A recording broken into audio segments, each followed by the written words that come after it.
Oh, I've been waiting to make this video for a long time. I'm so excited that I get the opportunity to make it. This is my response to Coach Greg's Natty or Not on me, Brandon Carter. Let's go.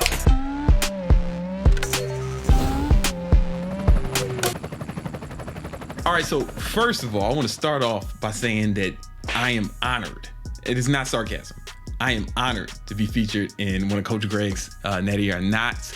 I was hoping that this would happen one day. You know, as a functioning egomaniac, when I see all these other people getting Natty or Not videos made about them and I don't get one, I start to feel a little left out. Like, what, am I not good enough? I'm not popular enough? You know what I'm saying? Start getting insecure. They don't like it. Then when he finally made it, I was thrilled. I was happy. In fact, I posted it on my Instagram. I told people to watch it. I posted the link to it. It says swipe up, check it out.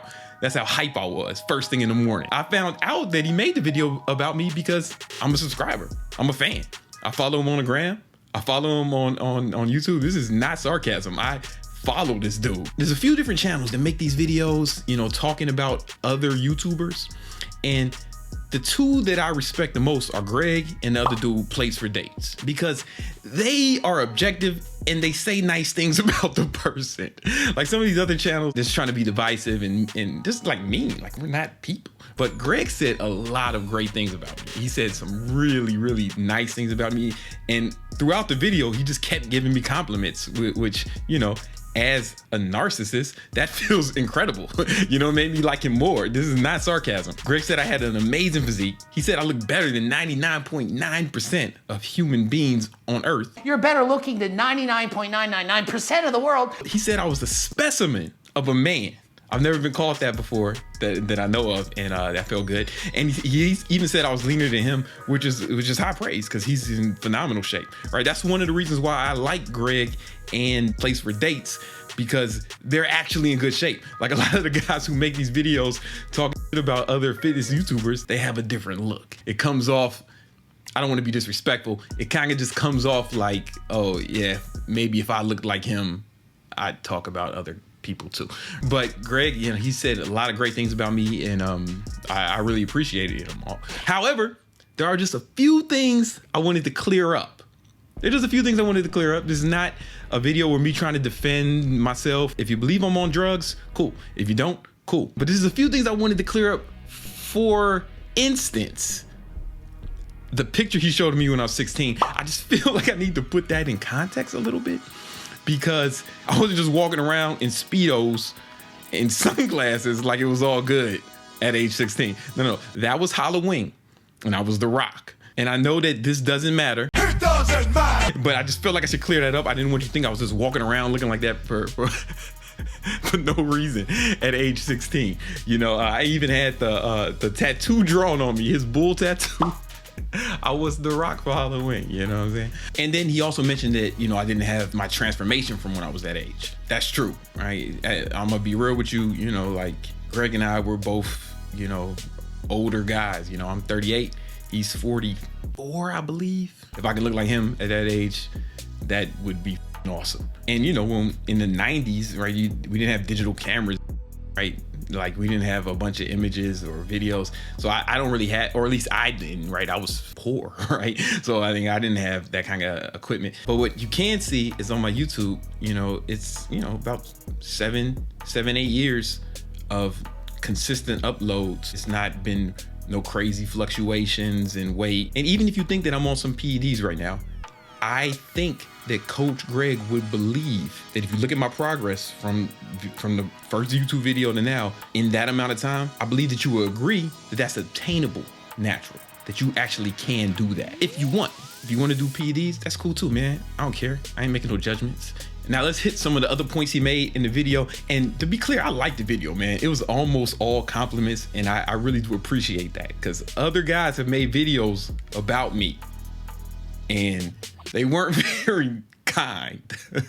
They weren't very kind, to the point where I kind of stopped watching them. But when Coach Greg made one, it was the first time someone made a video about me that I was actually subscribed to their channel. So there was a point where he was saying, when I was talking about where the virus went around and I kind of stopped training and I wasn't really focused on my diet, he said that, you know, that's really when I went off cycle, right? Okay, no.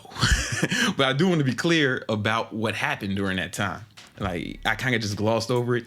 That time was extremely stressful for me in particular. Some people had it worse. Some people's family members died. Some people died. You know, I'm not trying to draw up sympathy, but I feel like I should explain it. One, I was focused on my business. I have about 15 employees right now, and everyone was laying their employees off. There was massive layoffs. Even my son's mother, she got furloughed. I had to take care of her and the boy. So that was like some pressure. You got to remember what it was like in New York, man. In New York, it was difficult. The gyms closed here first, and they open last. Now, sure, I do have a gym at the crib. It ain't the same. It ain't the same. There's something different about going to the gym. And I was one of these dorks who took the virus like really, really seriously. So all my employees who were living in New York, I told them to leave. I stayed in New York because I couldn't convince my son's mom to leave. Now, we don't live together.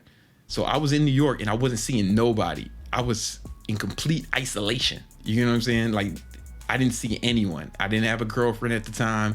I was in front of this computer every day by myself, like straight isolation. That shit's depressing, man. That's how they punish prisoners in jail. I don't think y'all remember how bad it was in New York. New York was like ground zero. And I was really scared. You know, call me a dork, call me a loser, left-wing loser, whatever. I was taking it really seriously. And I couldn't see my son. I told you guys before, I don't have a car, but that's because I live in Manhattan.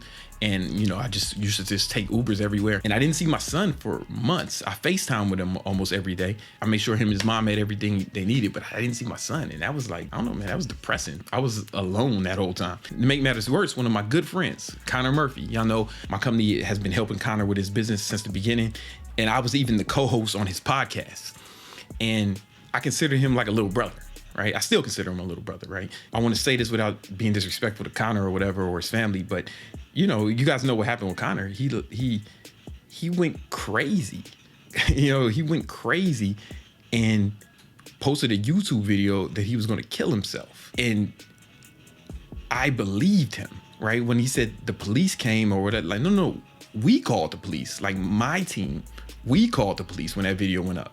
And when we got there, they found a note. And that was like really stressful for me because, you know, those of you who know my history, my dad committed suicide. Like, we found a note, you know, and he was gone. He shot himself in the head when I was younger, and it was bringing back all those memories. And, you know, we thought that he was gone, you know, so I was in contact with his family and his sister, and my team was on it. And there was like a few days where I really thought that he was dead and he had killed himself.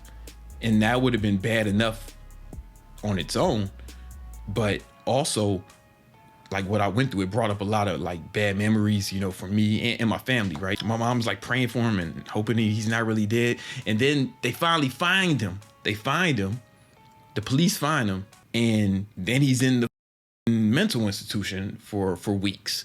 And I don't know, that was really stressful for me. There's somebody I care about, you know.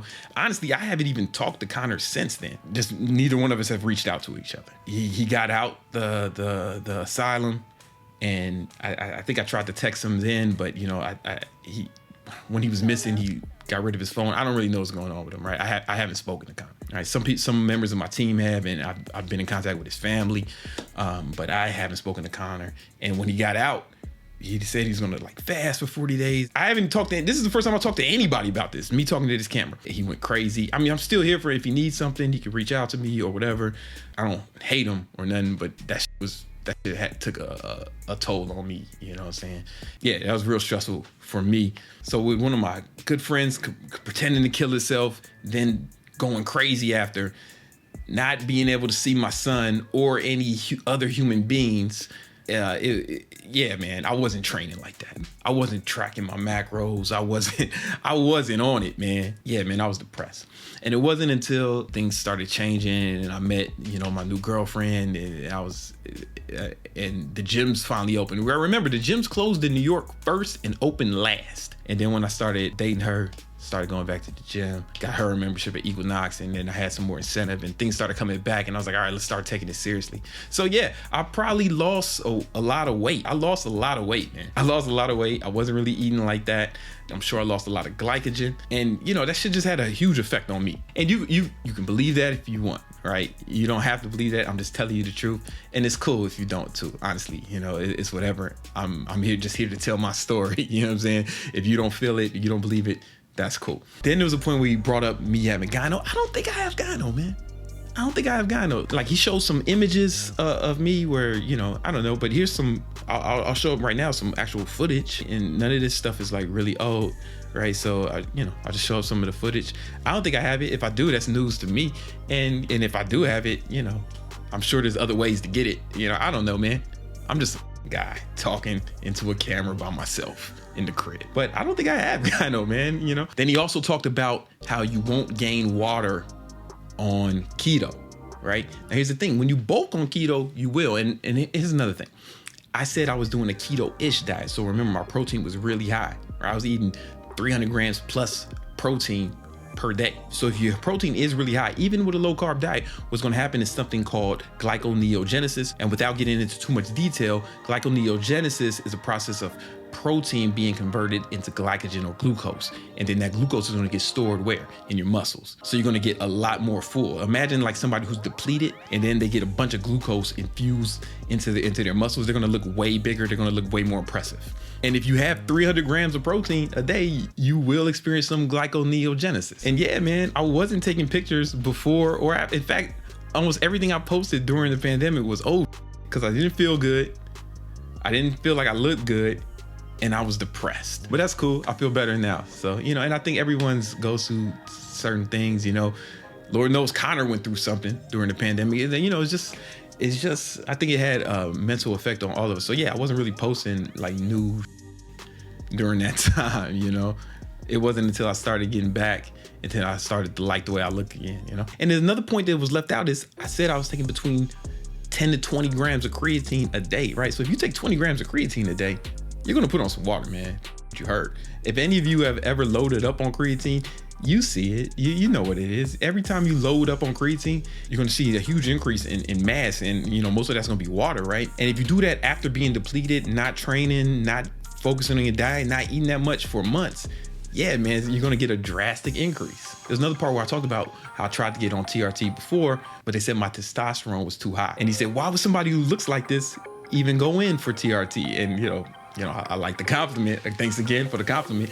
The reason I did, because my brother is on TRT, right? My brother had just got on it and he was telling me how much better he felt and how much better he looked. And I even saw it, and he just suggested that I go check it out. And I was like, all right, cool. You know what I'm saying? And I just checked it out. They said it was too much. And I was like, all right, cool. And I hadn't really thought about it much since then. And then I talked about how I went on keto because cholesterol, right? He said a doctor wouldn't tell you to do keto. For sure they wouldn't. The doctor told me to do statins, right? They gave me a prescription for statin medication. And I was like, F that. I read a bunch of books, did a bunch of research on cholesterol. And that's actually one of the resources was Jimmy Moore's Cholesterol Clarity. Jimmy Moore, he's a big keto guy. Me and Jimmy are cool. I kind of know him, and I was like, man, let me try this. And it worked. The doctor did not tell me to do it. Greg also said, don't you think the doctor would tell you to have more fruits, vegetables, salmon, do more cardio? And yeah, like I did all those things. I just also lowered carbs, right? So, you know, here's an example of what a typical dinner looks like for me on keto. This is what my girl cooked me just the other night. There's a bunch of salmon and like some salad, a big bowl of salad with extra virgin olive oil, you know, getting healthy fats, and I get a lot of vegetables. In fact, now that I'm on keto, I get way more vegetables than when I was doing like a it fits your macros kind of diet. I get a lot more vegetables now, and I really believe that helped, the vegetables and the cardio. Just like Greg, I am a firm believer in cardio. I love doing cardio, and I upped it to get my cholesterol down. I'm making this video not to be all defensive. In fact, I'm honored to be featured in the Natty or Not. You know, I think it's a compliment, and you know, I really appreciate the kind words. I talked to Greg a little bit after it went up. I talked to him on Instagram. You know, it's no beef between us. You know, he's cool, and we talked, and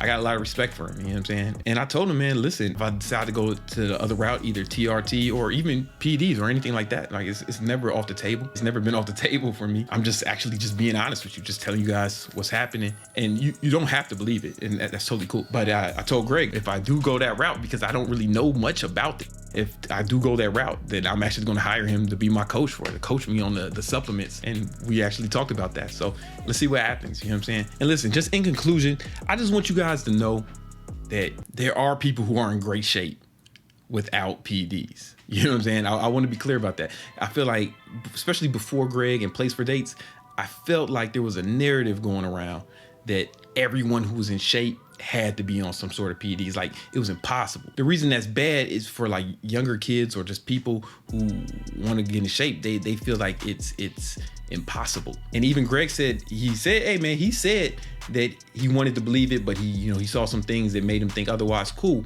But he looked at it and said, I feel like he believed it was possible. And I want you to know that whether you believe I am or not, it is possible. Even if you believe I'm smoking crack, right?